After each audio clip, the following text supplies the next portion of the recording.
Ready to streamline your bookings? In this quick tutorial, I'll walk you through the simple steps to accept appointments on Hostinger website builder.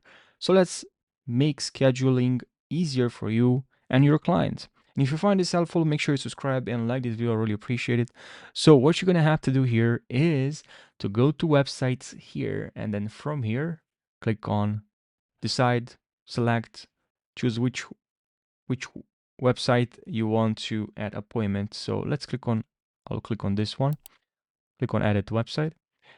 And now we're gonna wait a couple of seconds. And now from here, we're gonna go to more settings.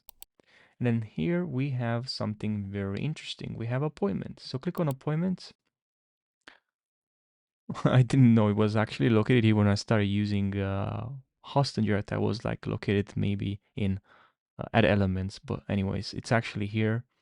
So here we can find a lot of nice settings. We can have orders, we can find appointments. So let's click on appointments, enable appointments first of all, and then you just enabled appointments, right? Now, what you can do here, basically first you can block your time. Okay, let's say this block my time, and then here edit availability. So just edit here availability when you are available, delete, add, you know what you do here, you know what you need to do here. So yeah, just edit exactly when you are available, and that's pretty much it. So I hope you found this helpful. Subscribe for more. If you have more questions, leave your comments down below if you have more questions about Hostinger, and I'll see you in the next video. Take care.